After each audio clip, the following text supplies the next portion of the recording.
Hello everyone. तो इस part के स्टार्ट में हम देखते हैं कि यांग मिंग हुआ की प्रेसिडेंट हाउस के सामने इस बात पर फिर फाइट स्टार्ट हो जाती है, क्योंकि वो तो मार्शल लॉ लगाना चाहता था। पर वहां पर उसे भारी नुकसान होता है, क्योंकि सेंट्रल आर्मी से कोई भी ट्रूप्स उसकी हेल्प के लिए नहीं पहुंचे थे। तो इसी की वजह से वो परेशान होकर बैक ऑफ कर जाते हैं। आनिंग के प्रेसिडेंट अंकल उसे घर जाने को कहते हैं। उन्हें विश्वास था कि आज की रात में ये सारा मामला हमेशा के लिए खत्म हो जाएगा। जब यांग मिंग हुआ वहां से भागकर जा रहा होता है तो उसके सामने डिलिन आकर खड़ा हो जाता है। उसके साथ उसके बहुत सारे सिपाही थे, लेकिन वो यांग मिंग हुआ की हेल्प करने की बजाय उसे गद्दार कह के अपने सिपाहियों से उसे अरेस्ट करने को कह देता है। और यहाँ पर भी फाइट स्टार्ट हो जाती है। यांग मिंग हुआ बहुत हैरान था कि डिलिन इतने अरसे से उसे बेवकूफ बना रहा था। यहाँ पर काफी देर फाइट चलती रहती है और डिलिन का डायरेक्ट आमना सामना यांग मिंग हुआ से होता है। वो दोनों एक दूसरे का मुकाबला करते हैं और यहाँ पर फाइट करते करते डिलिन यांग मिंग हुआ को उसके घोड़े से नीचे गिरा देता है, फिर उसको घायल करता है और फिर आगे बढ़ता है और उसके सीने में तलवार उतार देता है। जब यांग मिंग हुआ जख्मी हालत में नीचे गिरा तड़प रहा होता है तो ऊपर से मिस्टर प्रेसिडेंट आता है। पहले तो उसके घाव को और तकलीफ देकर उससे अपना बदला लेता है और फिर उसके बाद यांग मिंग हुआ को हमेशा के लिए खत्म कर देता है। और उसके बाद मिस्टर प्रेसिडेंट स्टर्लिंग को ऑर्डर देते हैं कि इस गद्दार के सारे साथियों को चुन चुन के मार डालो, जो उनको पनाह देते हैं उनको भी खत्म कर दो। और उसके बाद वो पहले तो डिलिन को शाबाश देते हैं और फिर उसको एक लिस्ट थमाते हैं। ये लिस्ट उन साथियों की थी जो यांग मिंग हुआ के लॉयल थे और सेंट्रल आर्मी में काम करते थे। प्रेसिडेंट ने ऑर्डर दिया था कि इन सारे ऑफिसर्स को जाकर मार दिया जाए। डिलिन सर झुकाकर उनका ऑर्डर मान लेता है और उसके बाद हम देखते हैं कि कैपिटल की सड़कों पर तबाही फैल जाती है। बहुत सारे लोगों को मार दिया जाता है जिन पर शक होता है कि वो गद्दार के साथी थे। यांग मिंग हुआ के सारे लॉयल ऑफिसर्स और सिपाहियों के घरों को भी जला दिया जाता है। उसके राइट हैंड लो मिंग के घर जाते हैं। वो अपने घर पर नहीं था। उसके सारे फैमिली मेंबर्स, बेचारे इनोसेंट बच्चों से लेकर बड़ों तक, सबको मार देते हैं। जब वो वापस आकर ये सीन देखता है तो बहुत तड़पता है और काफी देर तक वहां बैठकर रोता रहता है। एक जगह पर एक फीमेल ऑफिसर देखती है कि कुछ सोल्जर्स इसी तरह के केओस का फायदा उठाकर लोगों की रॉबरी कर रहे हैं। तो वो ये सब देखकर परेशान हो जाती है। फौरन से मिस्टर प्रेसिडेंट के पास आती है और उनको बताती है कि किस तरह से गद्दारों को ख़त्म करने के नाम पर बहुत से इनोसेंट लोगों को भी मारा जा रहा है और कुछ सोल्जर्स लोगों को लूट भी रहे हैं। आप प्लीज़ ये सब कुछ रोकने के ऑर्डर्स दें। लेकिन मिस्टर प्रेसिडेंट को कुछ भी नहीं सुनना था। वो कहते हैं कि आज की रात ये किस्सा ख़त्म हो ही जाए तो बेहतर है। मुझे कोई भी गद्दार जिंदा नहीं चाहिए, चाहे किसी भी कीमत पर हो। उधर जी शियू को दिखाते हैं कि उसने कॉन्फ्रेंस हॉल में उस सेंट्रल आर्मी के ऑफिसर्स को आराम से बिठाया होता है।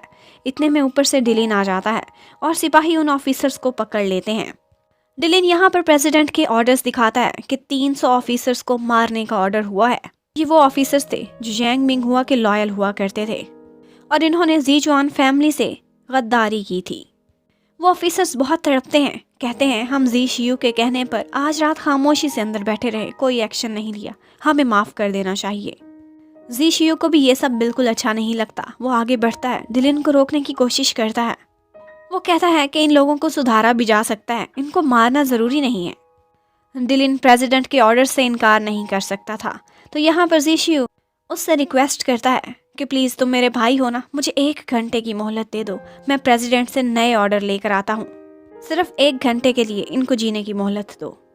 और उसके बाद जी शियू तेज स्पीड में जाता है, अपने घोड़े पर बैठता है और प्रेसिडेंट हाउस की तरफ बढ़ जाता है।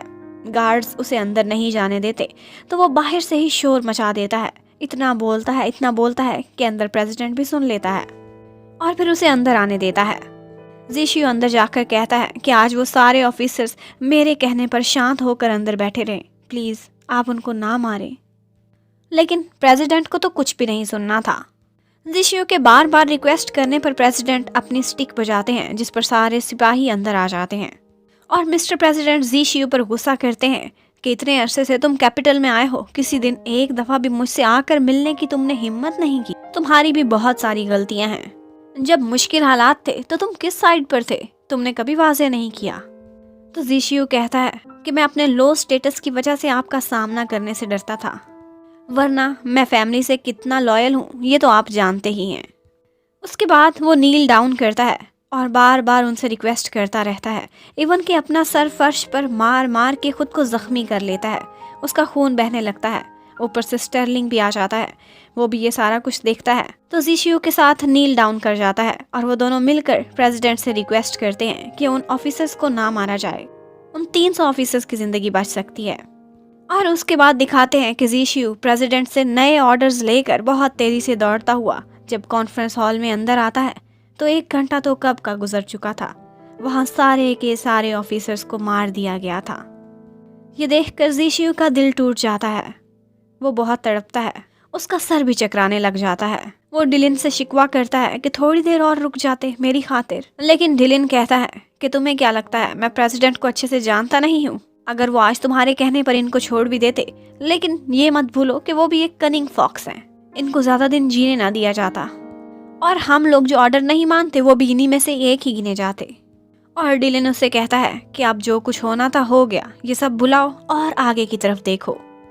ये सब देखकर जीशियू बहुत सैड हो जाता है और उसके बाद खामोशी से वहां से चला जाता है।